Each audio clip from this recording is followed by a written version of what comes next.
तो स्क्रीन दिख रहा है, विजिबल है। Yes sir, visual. मित्रों, पहले यस। एक बार टॉपिक में बता देता हूँ आपको, उसके बाद सब शुरू करता हूँ।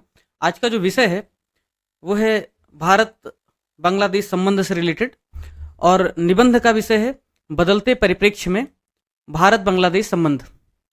अब बदलते परिप्रेक्ष्य में भारत बांग्लादेश संबंध है, मैंने सोचा कि एक साथ दो टॉपिक कवर हो जाएंगे। एक तो ऐसे भी जो आरओ और पीसीएस के लिए बहुत संभावित है, और दूसरा आईआर का टॉपिक भी जो पीसीएस मेंस और यूपीएससी मेंस में बहुत संभावित है। एक कहावत है, जॉन लॉक करके एक महान पॉलिटिकल साइंटिस्ट रहा है ब्रिटेन का। वो कहता है, शासन करने के लिए जो सबसे जरूरी चीज है वो है लेजिटिमेसी। और नेशन स्टेट और स्टेट नेशन का जो कॉन्सेप्ट है, जब राज्य के पास सारी सत्ता आ जाती है, जब राज्य को अपनी सभी शक्तियां, सॉवर्निटी और प्रभुसत्ता सिटीजन्स सौंप देते हैं, तब कोई भी राष्ट्र, कोई भी स्टेट तभी थ्राइव कर सकता है, तभी अपने पावर को एक्सरसाइज कर सकता है, जब वो या तो लेजिटिमेट हो या कम से कम लेजिटिमेट दिखे। अब लेजिटिमेट का अर्थ यह है जॉन लॉक के हिसाब से कि या तो फिर उसको लेजिस्लेचर का बैकअप हो कि भाई चुनाव हुआ है, फ्री एंड फेयर इलेक्शन हुआ है, रूल ऑफ लॉ है, और स्टेट में जो बैठी सत्ता है, जो पावर है, उसको लोगों का प्रतिनिधित्व, लोगों का आशीर्वाद हासिल है। अगर ऐसा नहीं है तो कोई भी राष्ट्र, कोई भी स्टेट कोलैप्स कर जाएगा और जनता उसको एक्सेप्ट नहीं करेगी। दूसरा विकल्प जो दूसरे पॉलिटिकल साइंटिस्ट देते हैं, कहते हैं ठीक है, अगर लेजिस्लेचर का और पॉपुलर सॉवर्निटी का, एक टर्म देते हैं पॉपुलर सॉवर्निटी, लोकप्रिय जो जनता है उसका जो आशीर्वाद है वो नहीं हासिल है, तो निश्चित तौर पर फिर कुछ एलिट क्लास, कुछ बहुत बहुत जो शक्तिशाली लोग हैं, कुलीन लोग हैं, उनका समर्थन कम से कम हासिल होना चाहिए। और यही वो मेथड था, कुलीन तंत्र का जो एरिस्टोक्रेसी का जो मेथड था, जो नोबल्स का समर्थन था, ये हमारे मध्यकाल में, मुगलों के समय में या राजा रजवाड़ों के समय में चलता था। अदरवाइज जनता वोट तो करती नहीं थी, उसकी सॉवर्निटी का तो सवाल ही नहीं उठता था। बांग्लादेश में जो हुआ, जब पहली बार शेख हसीना चुन करके आई, उस समय बांग्लादेश में गरीबी थी, 2009 की स्थिति थी, कठमुल्लापन, रेडिकलाइजेशन, टेररिज्म और वायलेंस काफ़ी ज़्यादा था। शेख हसीना को सोसाइटी का, सेना का, और कहीं ना कहीं जो अवामी लीग या थोड़े से सेकुलर मिजाज के मुस्लिम्स थे और वहाँ की जो अल्पसंख्यक थे, उनका समर्थन हासिल था।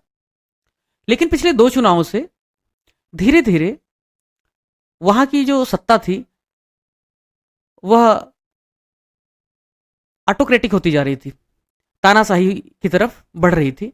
उसके पीछे प्रमुख कारण था, वो अपनी लेजिटिमेसी खो रही थी। चुनाव जब फ्री नहीं हो रहे थे, तो जनता का जो समर्थन था, जनता का जो विश्वास था उस सत्ता पर, वो लगातार कम हो रहा था। जो सबसे बड़ी लेजिटिमेसी का आधार वो तय करती रही शेख हसीना, वो था विकास।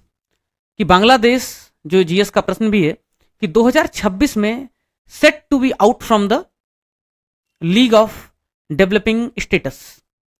2026 के बाद से बांग्लादेश को जो स्टेटस मिला है कि वो लीस्ट डेवलपिंग इकोनॉमी है, और इसकी वजह से उसके जो सामान है, उसके जो प्रोडक्ट हैं, वो विदेशों में बहुत कम टैरिफ के साथ जाते हैं, और उन पर बहुत कम ट्रेड बैरियर लगाया जाता है।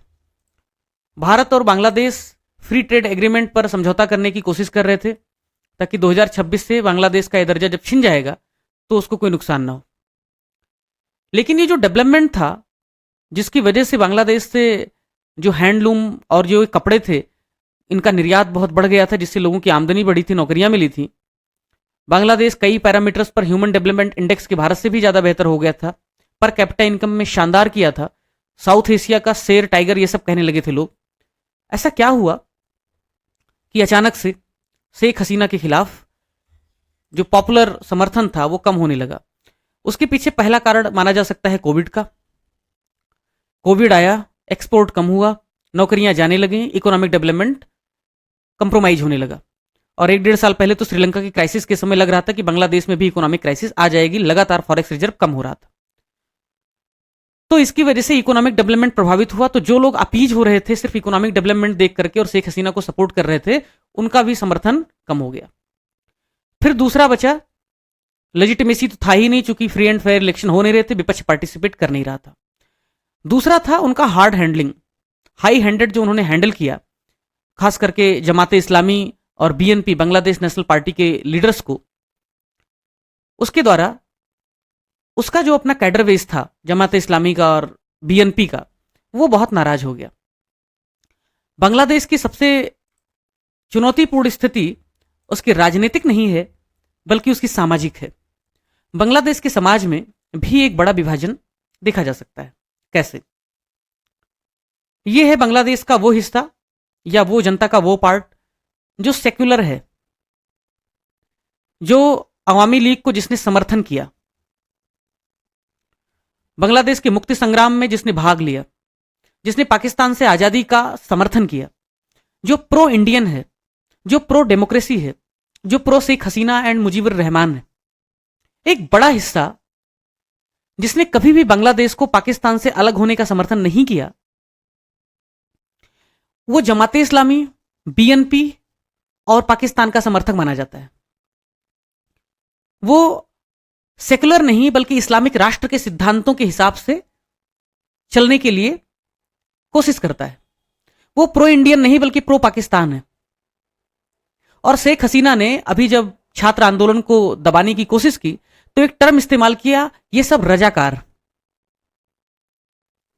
रजाकार का मतलब वह लोग जिन्होंने पाकिस्तान से बांग्लादेश के अलग होने और मुक्ति संग्राम के दौरान पाकिस्तान का साथ दिया था। बांग्लादेश के थे पर उन्होंने साथ पाकिस्तान का दिया था। यह सामाजिक विभाजन कहीं ना कहीं बांग्लादेश में राजनीतिक उथल पुथल, रेडिकलाइजेशन और हिंसा की वजहें समय समय पर बनती रहती। और अगर ऐसा है तो भारत के भी संबंध इसी परिप्रेक्ष्य में लगातार बदलते रहते हैं। चूंकि बांग्लादेश में पिछले 15 सालों बाद एक बड़ा बदलाव हुआ है और वो बदलाव सामाजिक, राजनीतिक, आर्थिक, रणनीतिक हर दृष्टिकोण से महत्वपूर्ण है। इसलिए आज हम समझेंगे कि किस तरह से ये भारतीय हितों को, भारत बांग्लादेश संबंधों को और पूरे विश्व को किन किन अर्थों में प्रभावित करने वाले। लेकिन इनको समझने से पहले इसी की एक पिलर में हम जीएस पेपर 2 के इंटरनेशनल रिलेशन वाले टॉपिक को कवर कर लेंगे। जो आईएएस मेंस की मैंने ये डॉक्यूमेंट ऑलरेडी अपने यूपीएससी के कुछ दोस्तों को शेयर कर दिया है, क्योंकि उनका भारत बांग्लादेश रिलेशन इससे बेहतर नहीं तैयार कर सकते हो। इसमें पूरा विजन मेंस 365 पहले से ही अपीयर था। न मालूम कितने इंडियन एक्सप्रेस के हिंदू के आर्टिकल से समझने के बाद में मैं डिस्कोर्स अभी करूंगा और बेहतर अंडरस्टैंडिंग के लिए उनको एक क्रिस्प नोट मिल जाएगा 2 पेज का। तो जो बदलते परिप्रेक्ष्य में भारत बांग्लादेश संबंध है, निबंध है, इसका जो पहला पिलर है उसको मैं आईआर से रिलेट करूंगा। सर्वप्रथम जीएस में पूछे जाने की संभावना पर विचार करेंगे। पीवाईक्यू के सहारे 2024 मेंस प्रेडिक्शन करेंगे। आओ प्रेडिक्शन करते। 2018 में पूछा यूपी पीसीएस ने कि इंडिया कश्मीर में मीडिएशन का विरोध क्यों करता है। और यह सवाल इसलिए पूछा क्योंकि 2018 का एग्जाम लेट हुआ था और धारा 370 एब्रोगेट कर दिया गया था। 2018 में ही पूछा इंटरनेशनल कोर्ट ऑफ जस्टिस की ज्यूरिडिक्शन के बारे में, और सवाल इसलिए था क्योंकि कुलभूषण जाधव को पाकिस्तान ने कैपिटल पनिशमेंट दिया था, भारत ने उसका विरोध किया था। काउंसलर एक्सेस ना देने के खिलाफ भारत इंटरनेशनल कोर्ट में गया था। आप समझिए इंटरनेशनल एरेना में कुलभूषण जाधव से बड़ा केस क्या था उस साल, जब पूरा भारत पाकिस्तान संबंध प्रभावित हो रहा था। कश्मीर के परिप्रेक्ष्य में और भारत पाकिस्तान रिलेशन के परिप्रेक्ष्य में धारा 370 को एब्रोगेट करने, खत्म करने से बड़ी घटना क्या थी। और अगर आप इसको नहीं तैयार करके गए और आप सस्ता माल चाटते रहे तो निश्चित तौर पर आपसे बड़ा महान कोई है नहीं, तो आपको पढ़ के जाना ही था। It was sine qua non for all students. 2019 में कहा इंडिया सिक्योरिटी काउंसिल में जो मेंबरशिप उसको चाहिए क्या इतना पावरफुल हो गया इंडिया? और ऐसा इसलिए था क्योंकि यूनाइटेड नेशन सिक्योरिटी काउंसिल के नॉन परमानेंट सीट के लिए इंडिया का जो कैंडिडेचर था वो यूनानिमसली निर्विरोध रूप से चयनित और स्वीकार किया गया था एशिया पैसिफिक ग्रुप में। और रिकॉर्ड शायद कुछ 8वीं बार या जो भी बार था, देख लेना आप एक बार, 11वीं बार। 2019 में एक प्रश्न पूछा यूपीपीसीएस ने, क्या कारण है यूनाइटेड स्टेट और ईरान के तनाव के बीच और भारत के नेशनल इंटरेस्ट, चूंकि सिलेबस में लिखा है कि इंटरनेशनल एरेना में जो कुछ भी हो रहा है वो भारत के संबंधों को कैसे प्रभावित करेगा। कई ऐसे मटेरियल प्रोवाइडर हैं जो फिनलैंड में भी कुछ भी होता है, वहां के राष्ट्रपति का कुछ होता है तो भारत के तो यहाँ की यूपीपीसीएस एग्जाम में उसको चेप देते हैं। भारत के किसी भी राज्य की परीक्षा में या यूनियन पब्लिक सर्विस कमीशन की परीक्षा में मेरी जहां तक समझ है कोई प्रश्न ऐसा नहीं आएगा जो भारत से प्रभावित ना, जो भारतीय हितों को प्रभावित ना करे। ऐसे स्पोर्ट्स वाले सेक्शन में दिखाया था कि वही प्रश्न एग्जामिनर पेपर सेटर पूछ रहा है जिसमें भारत का इंटरेस्ट जुड़ा हुआ है, जिसमें हमारे प्लेयर्स कुछ अच्छा कर रहे हैं, जिसमें हमारे यहां कोई बड़ा इवेंट हो रहा है या हम जुड़े हुए हैं किसी ना किसी रूप से।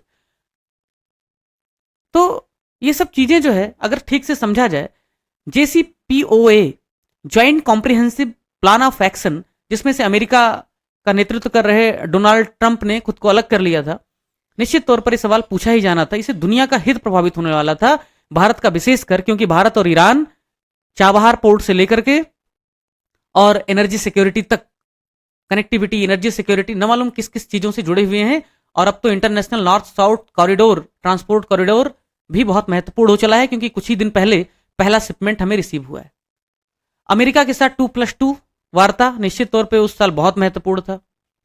2020 में उसने कहा मामल्लपुरम समिट होने के बाद भी चीन के साथ संबंध खराब हो रहे हैं। अरे भाई, गलवान वैली जितनी बड़ी घटना हो गई थी, युद्ध जैसे हालात हो गए थे, कोई सामान्य बुद्धि का व्यक्ति भी कह सकता था भारत चीन संबंधों पर सवाल आएगा। फिर जब तनाव बढ़ गया तो क्वाड, जिसमें भारत, अमेरिका, जापान और ऑस्ट्रेलिया है, उसकी हलचल तेज हो गई, समिट्स होने लगे और इसलिए क्वाड पर भी उसने सवाल पूछ लिया कि क्या एशियन नाटो में बदल रहा है। G20 पे उसने पूछा 2021 में सवाल, और उसके बाद सॉफ्ट पावर डिप्लोमेसी की बात उसने कही भारत के। क्यों? क्योंकि अफगानिस्तान से अमेरिका छोड़कर पूरी तरीके से चला गया था अगस्त 2021 में, और ये पूरे विश्व की बड़ी घटना में से एक थी और भारतीय हित बहुत ज्यादा प्रभावित होने वाले थे, क्योंकि भारत वहां पर अब किसी भी प्रकार से एक्सेसिबल उतना नहीं रह गया था जितना वहां के डेमोक्रेटिक रिजीम के समय या अमेरिका के प्रेजेंस के समय था। तो इसलिए भारत को अपनी सॉफ्ट पावर डिप्लोमेसी अपनानी चाहिए, जिसमें फाइनेंशियल एड से लेकर के उनको ट्रेनिंग देने तक, वीजा प्रोवाइड करने तक, कल्चरल एक्सचेंज तक, पीपल टू पीपल टाइज तक सब शामिल थे। इसलिए सवाल बहुत स्वाभाविक था। 2020 सितंबर में अब्राहम एकॉर्ड साइन हुआ, 2021 के पेपर में यह सवाल पूछ लिया। मैं कहना क्या चाह रहा हूं, ये तो आपको दिखा रहा हूं सिर्फ, ये तो मेंस में जो लोग एनरोल्ड हैं उनको वेबसाइट पे मिल जाएगा सब कुछ, लाइव लेक्चर। और मैंने कहा था भाई 2023 के पेपर में G20 प्रेसिडेंसी से सवाल आया था। अब इसको भी अगर बताना पड़े कि ये महत्वपूर्ण था तो बेकार है। फिर वर्ल्ड लीडर इंडिया बन रहा है, मोदी जी रोज ही कहते हैं इंडिया वर्ल्ड लीडर बन रहा है, तो ये मोदी जी से पूछ लेना तुम। मैं सिर्फ कह रहा था IR का जो पेपर है वो बेहद प्रेडिक्टेबल है, बेहद प्रेडिक्टेबल है।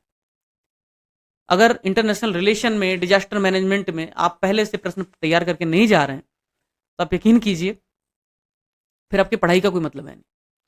अब मैं आपको पढ़ाने जा रहा हूं एससे, और एससे के सहारे IR का पहला कंपोनेंट, एससे के पहले कंपोनेंट के सहारे पूरा IR हो जाएगा। तो आपको प्रश्न दिखाया कि किस प्रकार से प्रश्नों को पूछा जा रहा है। चलो भैया, निबंध के आयाम क्या क्या बनेंगे, निबंध का विषय क्या है? निबंध का विषय है, स्क्रीन दिख रहा है ना मित्रों? स्क्रीन दिख रहा है क्या? जी दिख रहा है। ओके, तो क्योंकि मैं आपको नहीं देख पाता हूं जब स्क्रीन दिखता है तो। बदलते परिप्रेक्ष्य में भारत बांग्लादेश संबंध। अब इसमें कुछ टर्म बहुत इंपॉर्टेंट है। एक तो है बदलते परिप्रेक्ष्य में, जिसमें बदलाव एक है, भारत के हित एक हैं और बांग्लादेश के साथ संबंध एक हैं और बांग्लादेश की स्थिति एक है। तो ये 2-3 डायमेंशंस हैं जिनके सहारे हम इसको खोलेंगे। निबंध के आयाम क्या बनेंगे वो देख लीजिए। कई मित्र कहते हैं कि निबंध कैसे लिखें, समझ में नहीं आता है कौन से डायमेंशंस आने चाहिए। बेहतर होगा किसी दिन दार्शनिक निबंध पर, फिलोसॉफिकल निबंध पर हम चर्चा करेंगे और डायमेंशन तोड़ना सिखाएंगे। इस प्रकार के करंट अफेयर के निबंध में ज्यादा दम होता नहीं है, लेकिन फिर भी आप देखो, पहला डायमेंशन बनेगा भारत बांग्लादेश संबंधों की पृष्ठभूमि, बदलाव से पूर्व की स्थिति। क्योंकि अगर आप बदलाव बताना चाह रहे हैं तो पहले आपको पहले की स्थिति बताना पड़ेगा। मैंने कहा ना, वो क्रिएटिव डिस्ट्रक्शन, रचनात्मक विध्वंस, उसके लिए जरूरी है पहले की चीजें नष्ट हो, और पहले की चीजों को नष्ट करने के लिए उनके बारे में अवेयरनेस बहुत जरूरी है। तो वही अवेयरनेस, वही सेंसिटाइजेशन में बीच बीच में करता रहता हूं। भारत बांग्लादेश संबंधों की पृष्ठभूमि पता करो, फिर बदलाव से पूर्व की स्थिति के बारे में 360 डिग्री आप इंट्रो में और एक पैरा में बता दो। उसके बाद बताओ कि बदला हुआ परिप्रेक्ष्य, चेंज्ड सिनेरियो है क्या। चेंज्ड सिनेरियो में सिर्फ पॉलिटिकल मत बताना कि शेख हसीना भाग गई, उसमें बहुत कुछ है, स्ट्रेटेजिक भी है, सोशल भी है, इकोनॉमिक भी है। बदले हुए परिप्रेक्ष्य में भारतीय हितों तथा बांग्लादेश संबंधों को कैसे प्रभावित करता है, और अंत में भारत को क्या करना चाहिए। सिविल सर्वेंट हमेशा सॉल्यूशन ओरिएंटेड होता है, तो समाधान आपको बताना है, इसलिए भारत क्या करे इसके बारे में बात करनी। तो पहले भारत बांग्लादेश संबंधों की पृष्ठभूमि, बदलाव से पूर्व की स्थिति। यह न सिर्फ आपके निबंध के एक हिस्से को कवर करेगा, बल्कि पूरा इंटरनेशनल रिलेशन कवर आ जाएगा इसमें बांग्लादेश से रिलेटेड। इंट्रोडक्शन क्या लिखोगे मित्र? अच्छा इंट्रो, की टर्म्स, कॉम्प्रिहेंसिव, कुमुलेटिव होता है। तो हिंदी वाले लिखेंगे भारत बांग्लादेश का साझा इतिहास, साझी भाषा और संस्कृति तथा सामूहिक भविष्य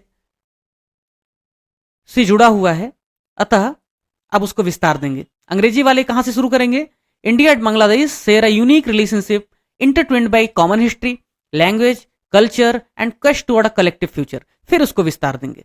जब शुरुआत आप कुछ शानदार करते हैं, क्योंकि इसमें कहानी, एनेक्डोट और सस्ती लाइनें तो आ नहीं पाएंगी जो लोग सिखाते हैं कि जबरदस्ती। अब इसमें भी कुछ लोग साहित्य का कहीं ना कहीं कबीर का दोहा घुसेड़ देंगे।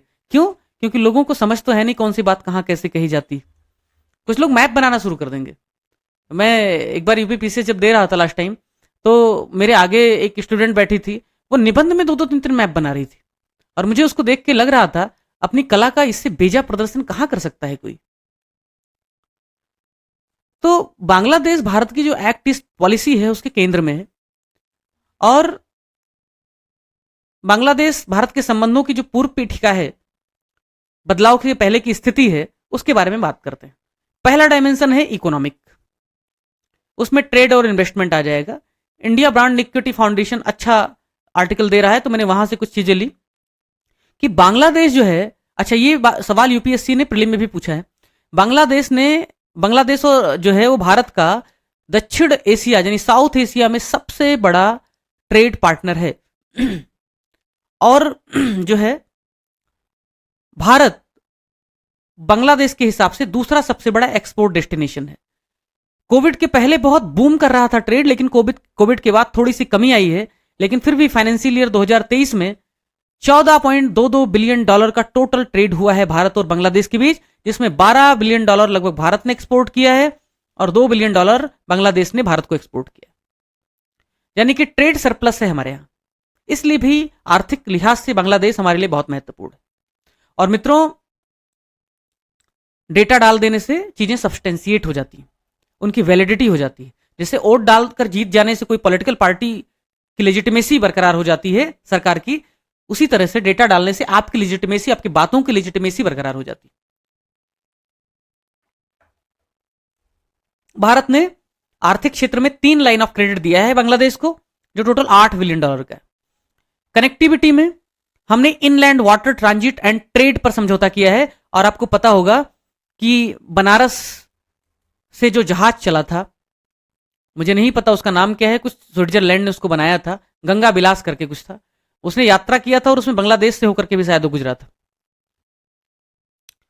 2023 में अखौरा अगरतला, अखौरा है बांग्लादेश में, अगरतला है भारत में, त्रिपुरा में, इसके सहारे एक नया रेल लिंक एस्टेब्लिश किया गया।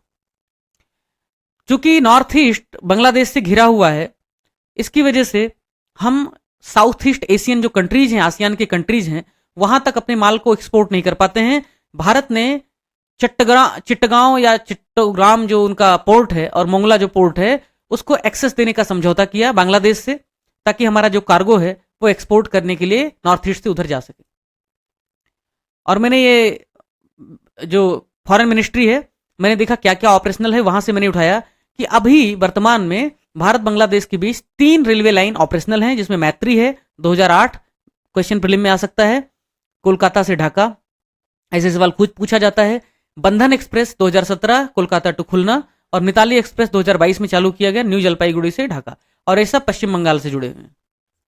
कॉमन सेंस लॉजिकल गेसिंग अगर लगाता मैं, तो वैसे भी मित्र मैं कहता कि अभी नॉर्थ ईस्ट में रेल लिंक का पर्याप्त विस्तार नहीं हुआ है, और पहाड़ी है, इतना अनइवन लैंडस्केप है, क्या ही रेल लिंक अभी स्टेब्लिश करेंगे बांग्लादेश के साथ। बंगाल ज़्यादा करीब भी है और ज़्यादा प्लेन है, इसलिए बंगाल ज़्यादा संभावना है। तो अगर मुझसे इन तीनों में से पूछता कहाँ से कहाँ है, तो मैं बंगाल के किसी जगह, चाहे कोलकाता हो, चाहे कोलकाता, चाहे न्यू जलपाईगुड़ी, इन तीनों को मैं वेस्ट बंगाल वाला हिस्सा ही समझता। तो कॉमन सेंस धीरे धीरे डेवलप होता है, ऐसे ऐसे बताते रहता हूँ। एनर्जी और वाटर सेक्टर में क्या क्या हुआ है हमारे साथ। रूपपुर एटॉमिक एनर्जी प्लांट है, जिसमें भारत ने रूस के साथ तकनीकी मदद लेकर के बांग्लादेश में उनका पहला एटॉमिक पावर प्रोजेक्ट एस्टेब्लिश कर रहा है। ठीक है, भारत 2000 मेगावाट बिजली एक्सपोर्ट करता है बांग्लादेश को। डिफेंस और सिक्योरिटी में यूपीपीसीएस फैक्ट बहुत पूछता है। 4096 किलोमीटर का बॉर्डर है, लॉन्गेस्ट बाउंड्री है भारत की। मिलान और संप्रीति एक्सरसाइजेज होती हैं। नेवी के लिए बोंगो सागर एक्सरसाइज होती है। और इंडिया ने 2017 में शायद, I am unable to recall exactly, but 2017 ही शायद वो साल था, जब 17 ही शायद था जब पहली बार कुछ तो भी मिलिट्री पर समझौता हुआ था। एक बार देख लेना। जियो पॉलिटिकल, जिसको कि हिंदी में कहते हैं भू राजनीतिक। हिंदी वाले मित्र तनाव मत लें, क्योंकि ये जितने भी टर्म्स हैं वो की टर्म्स हैं, इनको आप वैसे ही लिख के आ जाओ धूमधाम से। कनेक्टिविटी को आप जुड़ाव मत लिखें मित्र, उसको लिखें आप कनेक्टिविटी ही, ज्यादा असर पड़ेगा। ऐसे साउथ ईस्ट एशिया को दक्षिण पूर्व एशिया लिखने की जरूरत नहीं है, साउथ ईस्ट एशिया लिखने का दिक्कत क्या है इसमें। ऐसे मत करो कि एग्जामिनर गूगल करे। अंग्रेजी वाले, इसीलिए अभी बात हो रही थी, तो पता लग रहा है एकेडमी में डीएसपी वाले अभी 2-3 ही छात्र हैं जो हिंदी माध्यम से। तो अगर इतनी बुरी स्थिति है तो आप GS6 और GS3 अंग्रेजी में ही लिखिए, और आप लोगों को मैं काम करवा के रहूंगा। एक एक क्वेश्चन, एक एक पेपर देखूंगा लोगों से लिखवा करके अंग्रेजी में। जरा भी अच्छा रहा तो GS2, GS3 और GS6 अंग्रेजी में ही लिखाने वाला हूँ, और अंग्रेजी माध्यम वालों का निबंध में हिंदी में लिखाने वाला हूँ। कुछ तो प्रयोग करने पड़ेंगे। One side does not fit for all.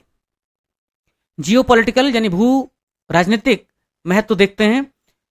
North east में बहुत आतंकवाद, चरमपंथ, घुसपैठ, ये सब बढ़ रहा था। बांग्लादेश में 2009 में शेख हसीना की सरकार आने के बाद इन पर रोक लगी। कनेक्टिविटी नॉर्थ ईस्ट की जो है, बताया ही किस तरीके से मल्टी मॉडल कनेक्टिविटी से जुड़ी है। की टर्म्स डालने का एग्जाम में, मल्टी मॉडल कनेक्टिविटी जिसमें रोड है, रेल है, पोर्ट है, ये तीनों है, और एयर भी है of course. South east Asia यानी कि दक्षिण पूर्व एशिया के लिए बांग्लादेश प्रवेश द्वार है। Strengthening South Asia as a regional power, जो प्रोफेसर मोहम्मद यूनिस हैं, ये खुद ही साउथ, चूंकि अर्थशास्त्री हैं मुख्यतः, तो अर्थशास्त्री होने के नाते वो वकालत करते हैं कि दक्षिण एशिया, साउथ एशिया ज्यादा इंटीग्रेट होना चाहिए। और बहुत दुर्भाग्य है हम साउथ एशियन कंट्रीज का कि एक तरफ इकोनॉमिक ब्लॉक है यूरोपियन यूनियन का, कस्टम यूनियन है यूरोपियन नेशन का, एग्जैक्ट डेटा नहीं, बस 50% से भी ज्यादा कनेक्टेड है, करेंसी तक सेम है, यूरो चलती है।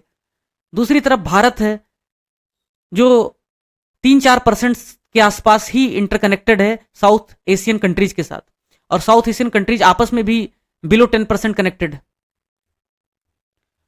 अगर ये 50% तक भी कनेक्ट हो जाएं कनेक्टिविटी से, तो पता लगेगा नेपाल की बिजली बांग्लादेश को बेची जा सकेगी जब सरप्लस होगा सस्ते रेट पर। और अफगानिस्तान और पाकिस्तान से ड्राई फ्रूट बाकी कंट्रीज में जाया जा सकेगा, ताकि उसकी कीमत ना बढ़े। कि पाकिस्तान से पहले, अभी एक मेरे मित्र हैं यहाँ महाराष्ट्र में, उनका बहुत बड़ा बिजनेस है ड्राई फ्रूट का, तो वो कहते हैं कि भाई पहले पाकिस्तान से जाता है यूएई में, और ये कोई रॉकेट साइंस नहीं है, आप सब जानते ही हो, लेकिन उनको प्रैक्टिकल सामना करना पड़ता है इसका। फिर यूएई से इंडिया में इंपोर्ट होता है। पहले तो इसकी लेवलिंग हो जाती थी, अभी वो कंट्री ऑफ ओरिजिन का जो कॉन्सेप्ट ला दिया है इंडियन गवर्नमेंट ने, इसकी वजह से बहुत महंगा हो जा रहा है। तो अगर हम कनेक्टेड होते तो इकोनॉमिक कितना बेनिफिट मिल सकता था। Securing sea line communication, Bangladesh is strategically placed nearby important sea line. अरे भाई, बांग्लादेश के पास बे ऑफ बंगाल है, और इसलिए बांग्लादेश दुनिया के उस हिस्से पर पड़ता है जहां से 45% टोटल कार्गो, तेल और एक्सपोर्ट इंपोर्ट होता है, इसलिए बहुत महत्वपूर्ण है। और आप जानते ही हैं कि चीन भारत से अगर डरता है तो उसके पीछे एक बड़ा कारण है कि भारत हिंद महासागर में कुछ कुछ जो चोक पॉइंट्स हैं, चाहे वो मलक्का स्ट्रेट हो चाहे कुछ और, वहां पर भारत की स्थिति बहुत मजबूत है। और अंडमान निकोबार जैसे आइलैंड्स जो हैं वो भारत के अनसिंकेबल जहाज या एयरक्राफ्ट कैरियर के तौर पे प्रयोग होते हैं, यानी वो कभी डूब ही नहीं सकते, और वहां से भारत निगरानी कर सकता है। तो बांग्लादेश के पास जो सी वाटर है और कम्युनिकेशन लेन है काफी इंपॉर्टेंट, इसकी वजह से बहुत उसकी स्थिति महत्वपूर्ण हो जाती है। टेररिज्म और रेडिकलाइजेशन के लिए बताया ही है कि बांग्लादेश में जब जब जमात और बीएनपी प्रभाव और सत्ता में होते हैं, कठमुल्लापन, आतंकवाद, रेडिकलाइजेशन, हैट्रेड भारत के प्रति बढ़ जाता है। चाइना को बैलेंस करना एक बहुत बड़ा जियोपॉलिटिकल इंपॉर्टेंस का मुद्दा है। अभी हाल ही में तीस्ता नदी के बांग्लादेश के हिस्से के पानी को किस तरह से उपयोग करना है मल्टीपर्पज के लिए, और सूखे की स्थिति में उसके पानी का थोड़ा ज्यादा सदुपयोग हो पाए, इसके लिए बांग्लादेश चीन से लोन लेने गई थी शेख हसीना, 1 महीने पहले की बात है। लेकिन चीन में बात बनी नहीं, तो भारत से ही कुछ मदद लेकर के उसको एस्टेब्लिश करने की योजना थी, लेकिन तब तक वो सरकारी चली गई। उम्मीद करता हूं कि अब उस पर काम शुरू हो पाएगा। टेक्नोलॉजी, हमने सार्क सैटेलाइट बनाया और हम टेक्नोलॉजी में भी कॉपरेशन कर रहे हैं। ये सब जो महत्वपूर्ण डायमेंशंस हैं, की टर्म्स हैं, अचीवमेंट्स हैं, प्रयास हैं, ये सब जब डालोगे तो आपका आंसर औरों से अलग दिखेगा। लगेगा कि आपके पास न सिर्फ आर्गुमेंट है, बल्कि आपके पास in depth, multi dimensional, multi pronged approach और तथ्य हैं। इशूज क्या क्या है भारत और बांग्लादेश के बीच? सबसे बड़ा इशू तो वही है हमारा जानी दुश्मन चाइना, और उसमें बहुत डिटेल में बात करने की जरूरत नहीं है। एक्चुअली चाइना बांग्लादेश को सस्ते लोन देकर के, बहुत बड़ा लोन प्रोवाइडर है, सॉफ्ट लोन देकर, सस्ते लोन देकर के डेप्ट ट्रैप डिप्लोमेसी कर रहा है, कर्ज के जाल में फंसा रहा है, और भारत के साथ संबंधों को डेविएट कर रहा है। रिवर डिस्प्यूट भारत और बांग्लादेश के बीच है। आपको पता है मनमोहन सिंह के समय में ममता बनर्जी जाने वाली थी साथ में बांग्लादेश में, तीस्ता पर समझौता होने वाला था, लेकिन अंतिम समय में राजनीतिक वजहों से ममता बनर्जी ने इनकार कर दिया था, इसलिए तीस्ता पर समझौता हो नहीं पा रहा है। तिपाई मुख करके एक हाइड्रो इलेक्ट्रिक प्रोजेक्ट है भारत जो मणिपुर में चला रहा है बराक नदी पर, उसको लेकर के बहुत ज्यादा बांग्लादेश चिंतित है। उसकी चिंता यहां देखिए। तिपाईमुख डैम ऑफिशियली तिपाईमुख, अबे क्वेश्चन प्रीलिम में आ सकता है, तिपाईमुख डैम किस नदी पर है और कौन से देश के संबंधों को प्रभावित करता है? Tipaimukh dam multipurpose hydro electric dam project is a proposed dam on Barak River at Sipuikon, Tipaimukh in Manipur, India. The purpose of dam is flood control, hydroelectric power. और ये बांग्लादेश के लिए चिंता का विषय क्यों है? क्योंकि इससे बांग्लादेश को उपलब्ध पानी कम हो जाएगा गर्मी में, और बरसात में बाढ़ आ सकती है। गंगा रिवर भी एक चिंता का विषय है। क्यों? क्योंकि भारत ने फरक्का बैराज बना करके अतिरिक्त पानी को हुगली नदी में ट्रांसफर कर रहा है।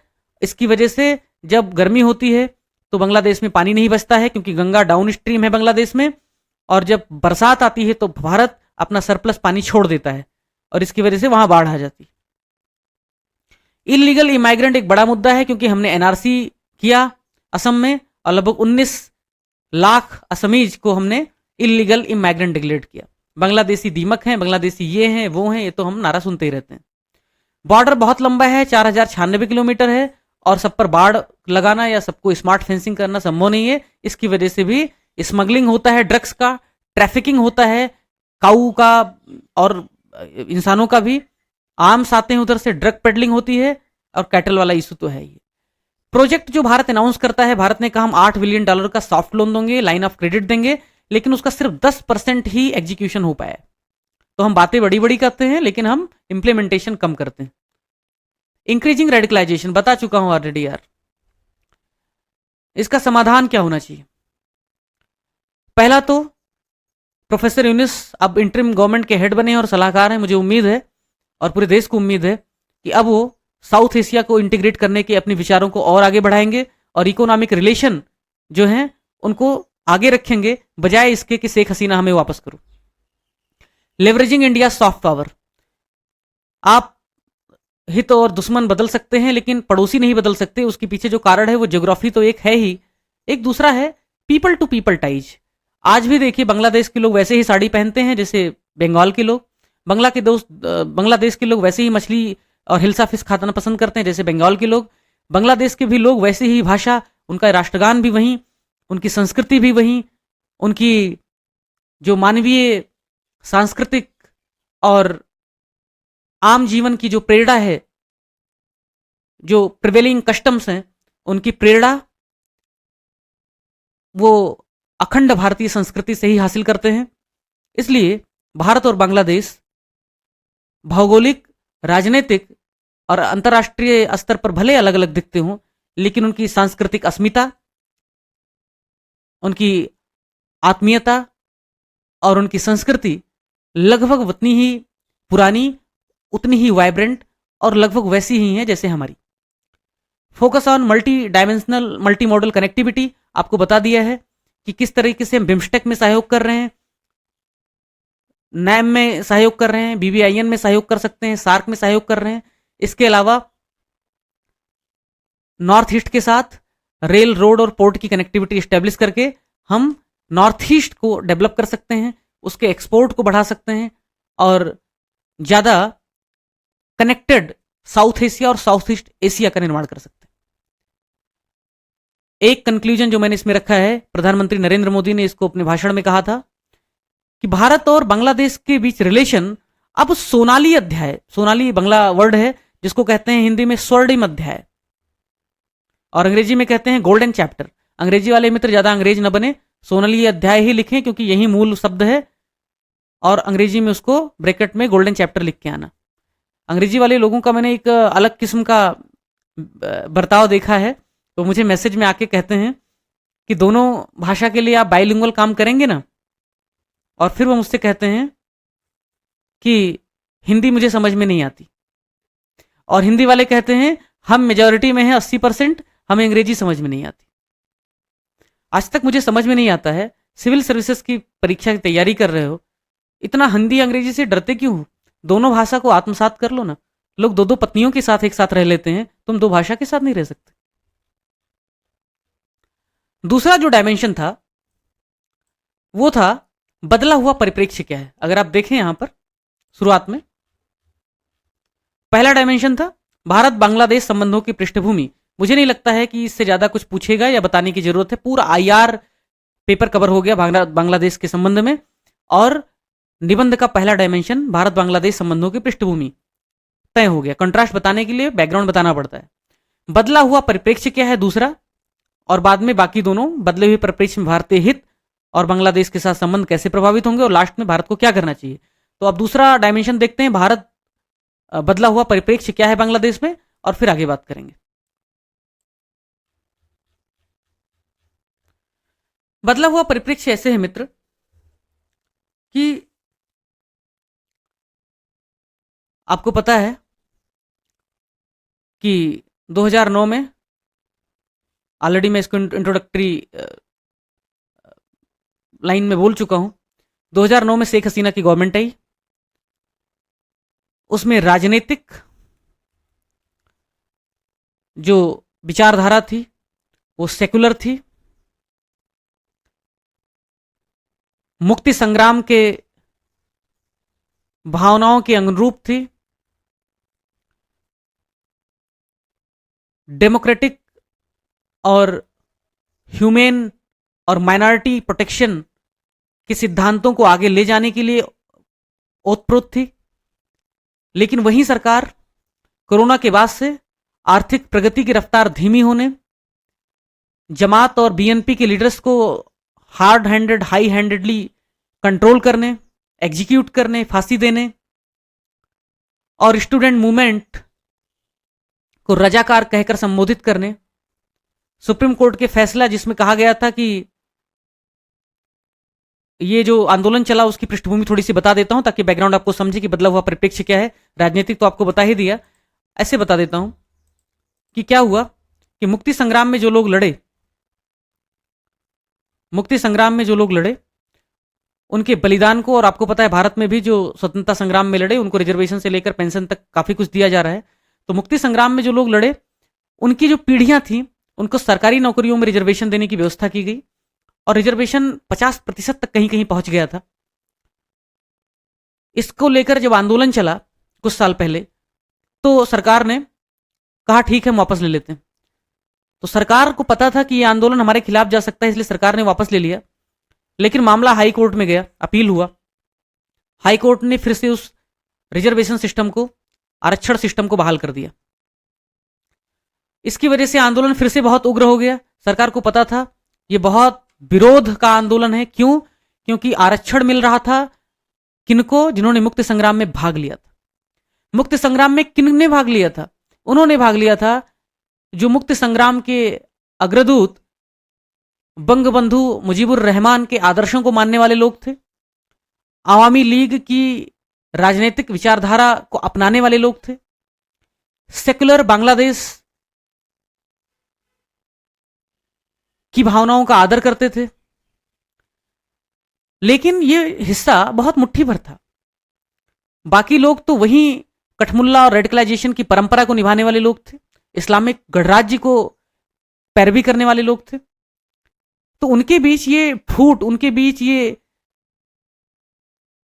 विष बीज जो है वो पनपना तय था और इसकी वजह से विभाजन की खाई गहरी होती गई। सरकार को पता था कि निश्चित तौर पे इसको हमें बंद करना पड़ेगा रिजर्वेशन सिस्टम को, नहीं तो बीएनपी और जमात जो है वो इसको भुनाएगा। सरकार ने बंद कर दिया, लेकिन हाई कोर्ट ने लागू कर दिया। विरोध फिर से शुरू हुआ। सुप्रीम कोर्ट ने रिजर्वेशन को पूरी तरह से स्ट्राइक डाउन कर दिया। लेकिन जो छात्र आंदोलन था उसको बीएनपी का सपोर्ट था, जमात का सपोर्ट था, कहा जाता है पाकिस्तान की आईएसआई का भी सपोर्ट था, चीन का भी सपोर्ट था। क्योंकि चीन में अभी जब गई थी बांग्लादेश की प्रधानमंत्री शेख हसीना तो वहां के राष्ट्रपति ने उनसे ऑफिशियल औपचारिक मुलाकात करने तक से मना कर दिया था और उनके साथ ठीक से बातचीत नहीं की थी। इसका मतलब चाइना के नेताओं को पता था कि बांग्लादेश में बदलाव होकर रहेगा और इसीलिए एक हफ्ते में 2 बार चाइना शेख हसीना के राष्ट्रपति का भारत में विजिट हुआ। तो राजनीतिक बदलाव इस वजह से शुरू हुआ था क्योंकि लाभ लेने वाले लोग जो थे वो अधिकतर अवामी लीग पार्टी के कैडर के लोग थे, मुक्ति संग्राम के आंदोलन में भाग लेने वाली पीढ़ियां थी।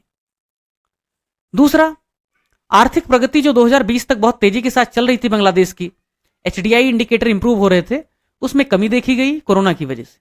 इसकी वजह से नौकरी पेशा और व्यापार करने वाला वर्ग भी शेख हसीना से नाराज हो गया। और तीसरा, आपको बताया ही कि शेख हसीना ने बहुत ही हाई हैंडेड जो है टैकल किया नेताओं को। अब इस वजह से वहां की सरकार, वहां की रिजीम बदल चुकी है, नई गवर्नमेंट आ चुकी है। इंटरिम गवर्नमेंट है, वहां पे सुना है इलेक्शन होने वाले हैं और देखने की बात है इलेक्शन में क्या होगा। अब बदला हुआ परिप्रेक्ष्य छोटा सा आप एक पैरा में बता करके आगे बढ़ेंगे। बदले हुए परिप्रेक्ष्य में या बदला हुआ परिप्रेक्ष्य भारतीय हितों, क्योंकि अंत में भारत के हित ही सर्वोच्च है, नेशन फर्स्ट, तथा भारत बांग्लादेश संबंधों को कैसे प्रभावित कर सकता है। बदला हुआ परिप्रेक्ष्य भारतीय हितों को तथा भारत बांग्लादेश संबंधों को कैसे प्रभावित कर सकता है।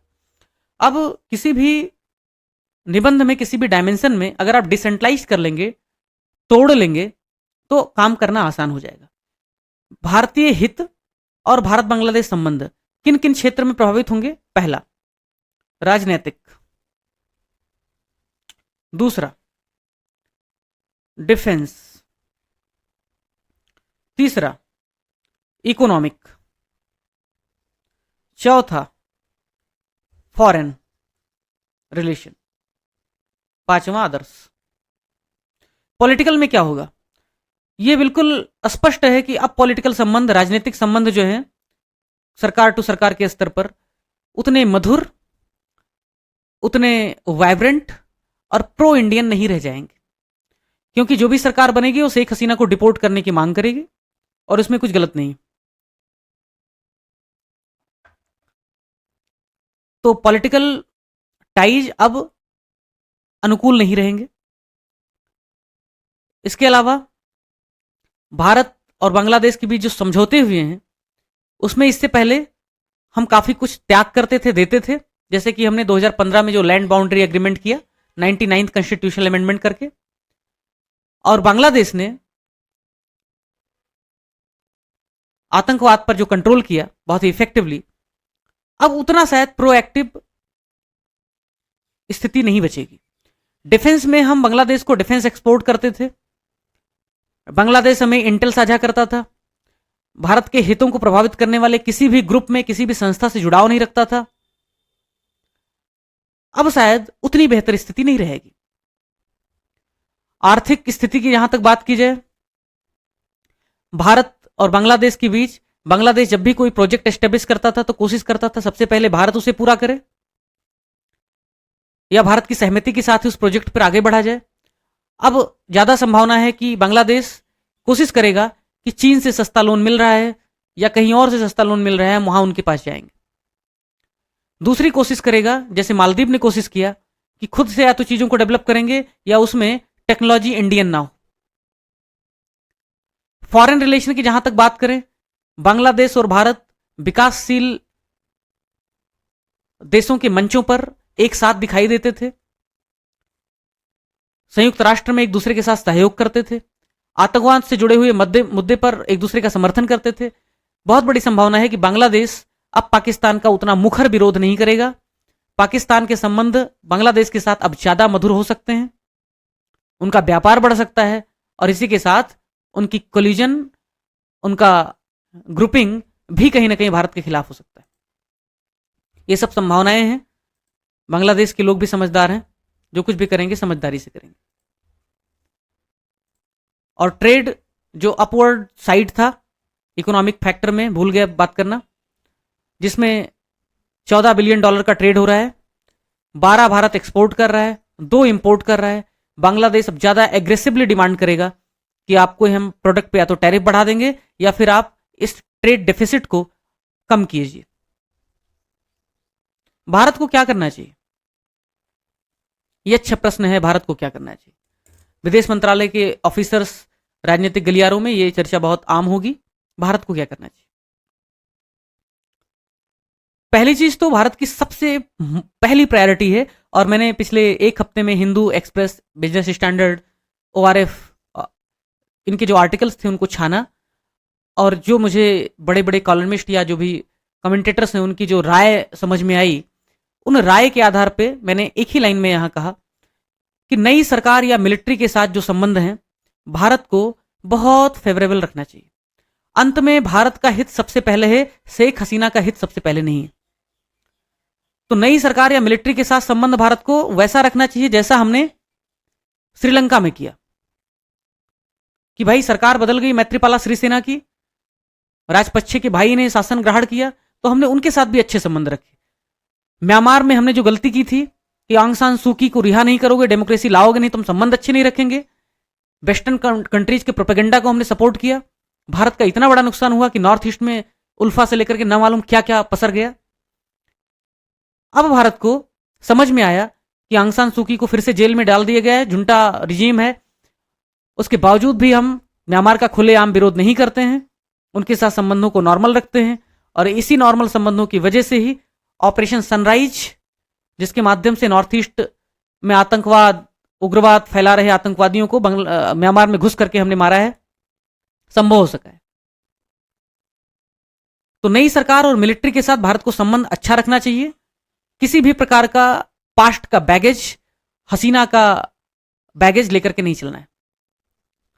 दूसरा, शेख हसीना भारत में है, अतिथि देवो भव, और इससे भी पहले शेख हसीना को हमने आश्रय दिया है, और शेख हसीना या उनका परिवार भविष्य में हो सकता है वापस सत्ता में आ जाए, या अवामी लीग जिसकी वो सर्वोच्च नेता हैं उसके प्रति भी भारत को ग्रेटिट्यूड पे करने या उनकी सद्भावना हासिल करने के लिए शेख हसीना को अगर एसाइलम पर विचार करने की स्थिति आती है तो जरूर भारत को एसाइलम देना चाहिए, और बांग्लादेश से कहना चाहिए शेख हसीना को एसाइलम देने से भारत बांग्लादेश के संबंध प्रभावित नहीं होंगे, वो प्रोफेशनल ही रहेंगे। शेख हसीना को विशुद्ध मानवीय आधार पर हम एसाइलम दे रहे हैं, लेकिन शेख हसीना के एसाइलम का किसी भी प्रकार से भारत बांग्लादेश के साथ संबंधों पर नहीं पड़ना चाहिए असर। क्यों? क्योंकि बांग्लादेश तो अलोकप्रिय हो चुकी शेख हसीना को डिपोर्ट करने की मांग करेगा, जिसका विरोध भारत सरकार को पब्लिकली नहीं करना चाहिए। और यदि बांग्लादेश की सरकार, बांग्लादेश के लोग आर्थिक, राजनीतिक या सिक्योरिटी के क्षेत्र में कोई फैसला लेते हैं, आंतरिक कोई फैसला करते हैं, तो वहां की जनता के सामूहिक विवेक पर भारत को भरोसा करना चाहिए, अटमोस्ट ब्लैंकेट विरोध नहीं करना चाहिए, जब तक कि वो भारत के हितों को ना प्रभावित करे नकारात्मक रूप से, वहां की माइनॉरिटी, विशेषता जो हिंदूज हैं, उनके हितों के खिलाफ ना हो, तब तक भारत को एक सॉवरेन नेशन होने के नाते उनको अपना काम करने देना चाहिए। सबसे शानदार खूबसूरत स्थिति देखने को मिली जब मालदीव में, इसको कहते हैं प्रैग्मेटिक डिप्लोमेसी, विवेकपूर्ण डिप्लोमेसी या डिप्लोमेटिक प्रूडेंस। किस तरीके से हमारी डिप्लोमेसी ने मालदीव में सत्ता परिवर्तन के बाद मोहम्मद मुइजू के प्रो चाइना होने, भारत या एंटी इंडियन होने और वहां की आम जनता के गो इंडिया आउट इंडिया के नारे के बाद भी संयम बरता, पब्लिकली कुछ भी नहीं किया, आज संबंध लगभग स्टेबलाइज हो चुके हैं। कुछ मैंने आर्टिकल की कटिंग उठाए हैं, और श्याम शरण जो एक्स फॉरेन सेक्रेटरी हैं वो कहते हैं, whatever decision New Delhi takes concerning Sheikh Hasina's possible stay in India, it must acknowledge that people of Bangladesh have rejected unpopular government and have the legitimate right to chart their own future. Bangladesh को अपने आंतरिक मामलों में फैसला करने का पूरा अधिकार है, भारत को उसमें दखल नहीं देना चाहिए, बिग ब्रदर का एटीट्यूड नहीं रखना चाहिए, बल्कि नेबरहुड फर्स्ट की पॉलिसी और गुजराल डॉक्ट्रिन की आत्मा के अनुरूप आचरण करना चाहिए। ये सब की पॉइंट जो मैं बोल रहा हूं मित्र, लिख के आना, बहुत असर पड़ता है। This reminds me of 2006, Shyam शरण कहते हैं 2006 में जब नेपाल में सत्ता परिवर्तन हुआ, वहां के राजा को उखाड़ फेंका गया, माओवादियों ने, कम्युनिस्ट पार्टी ने जब सत्ता पर अधिकार किया, और तब लोगों को अंदेशा था कि भारत की जो सरकार है वो वहां की राजशाही को ज्यादा समर्थन देगी और सत्ता परिवर्तन का विरोध करेगी। लेकिन भारतीय राजनीति के विवेकपूर्ण, भारतीय डिप्लोमेसी के विवेकपूर्ण आचरण की वजह से क्या हुआ, declaring that it would respect what ever choice of the people of Nepal made. Bharat ने कहा नेपाल के लोग जो कुछ भी तय करते हैं उनके अधिकारों का, उनके फैसलों का भारत पूरा सम्मान करेगी। और चूंकि भारत भी स्वयं एक वाइब्रेंट मल्टी पार्टी डेमोक्रेसी है, इसलिए भारत बांग्लादेश में vibrant multi party democracy, free and fair election को सपोर्ट करेगी। तो ये भारत के ही हित में लंबे समय के लिए, दीर्घकाल की स्थिति के लिए अनुरूप होगा। चीन पाकिस्तान को कैसे बैलेंस करेंगे, क्योंकि अब तो पाकिस्तान को लड्डू, उसके मन में लड्डू फूट रहा होगा, चीन तो लालायित होगा बांग्लादेश को अपने कब्जे में करने के लिए। तो पहला, बांग्लादेश से कहना चाहिए बहुत हैवी इन्वेस्टमेंट और टाइज हमारे आपके डेवलप हो चुके हैं, उसको आगे बढ़ाते हैं मित्र, पीछे जाकर के लौटने का कोई फायदा है नहीं। तो इकोनॉमिक टाइज को पहले रखना चाहिए, जिस तरीके से भारत चीन करता है आपस में। दूसरा, people to people ties, P2P relation मजबूत करना चाहिए। बांग्लादेशी दीमक हैं, बांग्लादेशी खा जाएंगे, ऐसे नैरेटिव से बचना चाहिए, परहेज करना चाहिए। तीसरा, बीएसएफ अभी भी शूट एट साइट देखते ही बॉर्डर पे जो गोली मार देता है, कोशिश करना चाहिए पकड़ करके वापस कर दे।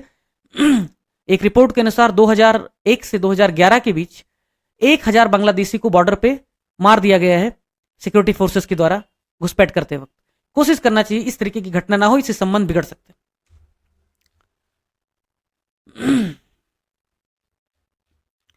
और सबसे अंतिम बात, जिस तरीके से हमने मालदीव के साथ वेट एंड वॉच की पॉलिसी अपनाई है, भारत को प्रैग्मेटिक, रेस्ट्रेंट, डिप्लोमेटिक प्रूडेंस का परिचय देना चाहिए और तय करना चाहिए कि बांग्लादेश पहला कदम क्या उठाता है, उसी के अनुरूप भारत को आचरण करना चाहिए। यही हमारे हित में है, यही बांग्लादेश के भी हित में।